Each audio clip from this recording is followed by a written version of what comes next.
we are honored that you would join us for my top 10 Star Wars aliens. You know, I've been trying to figure out how to get more views for the channel, and I remembered, hey, top 10 lists are all the rage with the younglings on the interwebs lately, so I decided to make my own.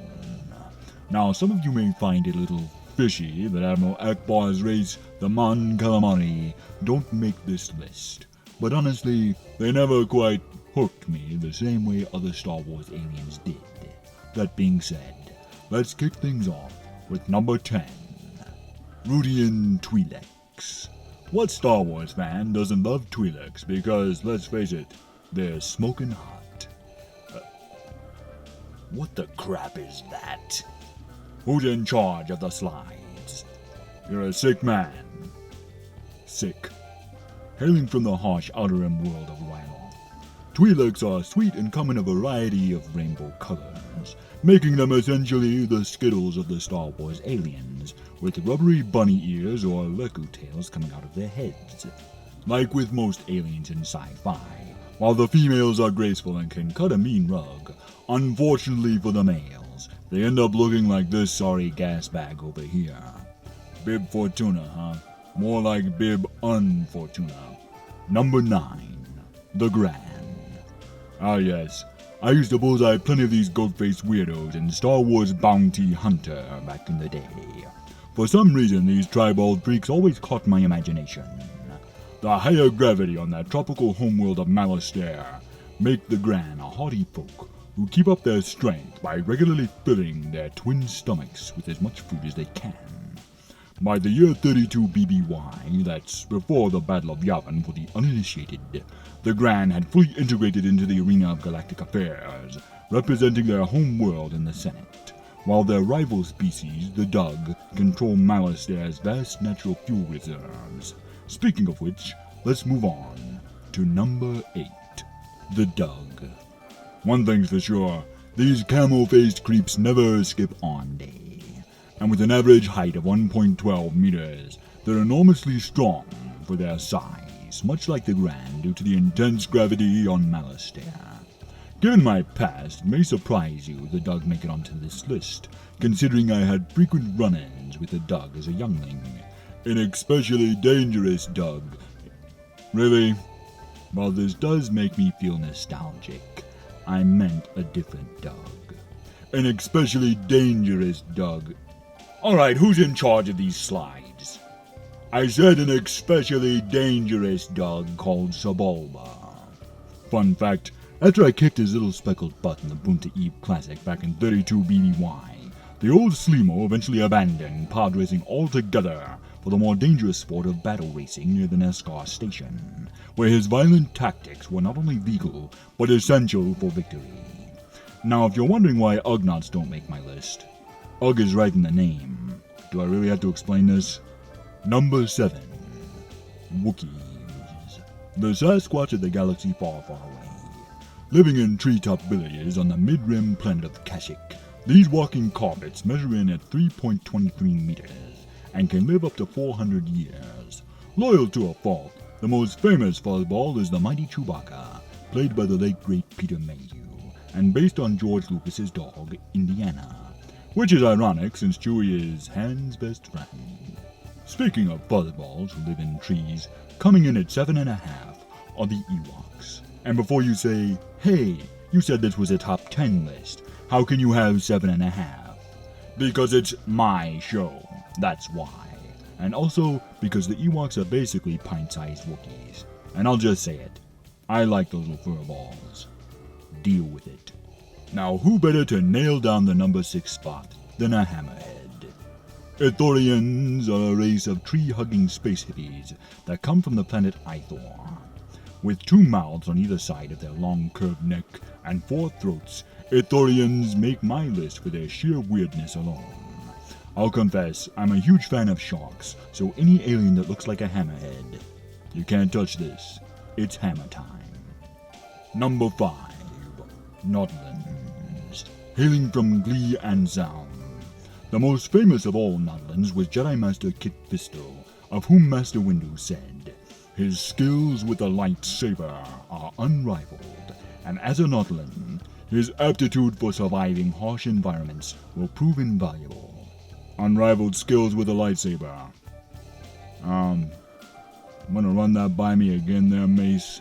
Groovy space dreads or no, Master Fisto went out like a little punk alongside Masters Egan Kolar and Sisatine when you and those other traitors tried to whack Palpatine. I remember that day well. It was 19 BBY. That was the day I was knighted as a Sith Lord. I killed younglings in the Jedi Temple that put up more of a fight than Master Fisto did.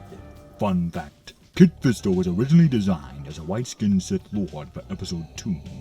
The design later evolved into a female with a shaved head. When the late great Sir Christopher Lee was cast as Count Dooku, Fisto's design was repurposed as a Jedi at the behest of George Lucas. The white-skinned female Sith also would find her way into the Star Wars galaxy as Asajj Ventress, Dooku's former apprentice.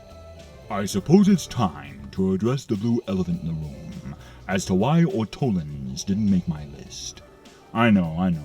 Everyone loves Max Rebo, playing for peanuts in Jabba's palace with his band, but there just wasn't enough room for the blue piano-playing pachyderm on the list. And though he was blown to bits in Jabba's barge, much like the elephants themselves, Star Wars fans will never forget this little Dumbo, 'cause I be done seen about everything when I see an elephant fly. Number 4. Jawas. These slimy, double-crossing, no-good swindlers live on my old stomping ground of Tatooine and truck around the Junlan Waste in discarded mining vehicles known as sand crawlers. These mobile bases house entire tribes of Jawas and protect them from dangerous Tusken Raiders and the harsh elements. Because sandstorms are very, very dangerous. Shifty little conmen or no, Jawas are gifted scavengers with a talent for swindling moisture farmers into purchasing poorly refurbished equipment and droids. The used car salesmen of the galaxy, these little guys would make the Ferengi proud. Number 3. Weequay. Hailing from the harsh desert world of Srelor, these Puli Widows may have faces only a mummy could love, but since their tough leathery skin provides resistance to blast of fire, they have taken their rightful place as the heavies of the galaxy, regularly working as space pirates, bounty hunters, and minions of crime lords like the vile gangster Jabba the Hutt. Taking the number 2 spot are the Trandoshians. These reptilian creatures are feared all across the galaxy as ruthless predators, engaging in hunting rituals as a rite of passage. Not surprisingly, many Trandoshians have become bounty hunters, most notably of which was the bounty hunter Bosk, who at one time joined forces with former Jedi Aurra Sing, Custis, and Boba Fett in an attempt to avenge the death of his father Jango at the hands of Master Windu. Fun fact, Bosk's flight suit from his appearance in The Empire Strikes Back was a repurposed costume from the Doctor Who serial, The 10th Planet. For their spacesuit, the series used a high-altitude wind deck pressure suit used by the RAF in the 1960s. So, it's from the 60s. Go back where you belong. There's no place for you here in the future. Back to the 60s. And finally, number 1 with a bullet. Rodians. I can't help but like these little bug-eyed freaks. I don't know, maybe it's because of my old buddy Wald I grew up with on Tatooine, who was played by Warwick Davis in Episode 1. Originating on the lush swamplands of the planet Rodia, these reptilian creatures have sensitive antennae that detect minute vibrations, along with large eyes that can see in the infrared light spectrum. I used to play as a Rodian with a green double-bladed lightsaber in Jedi Academy. Great game, although I never could take Darth Tino very seriously. And if you remember the old cartoon show The Weekenders, you'll understand that reference. I've always had a special fondness for Rodians, and we would love to have them on the program, as well as in future fan films. But as you can see, at $350, having some little green men round out our galaxy far, far away isn't cheap, which is where you guys can help. Our videos average 150 to 300 views per week, and if everyone gave just $1, we could keep Vader reviews going and expand our production to include more characters like Boba Fett and Rodians. A link to our PayPal is in the description of this video. Join the Empire today. thanks to the support of several noble heroes of the Empire, we will be able to make our first short film this fall.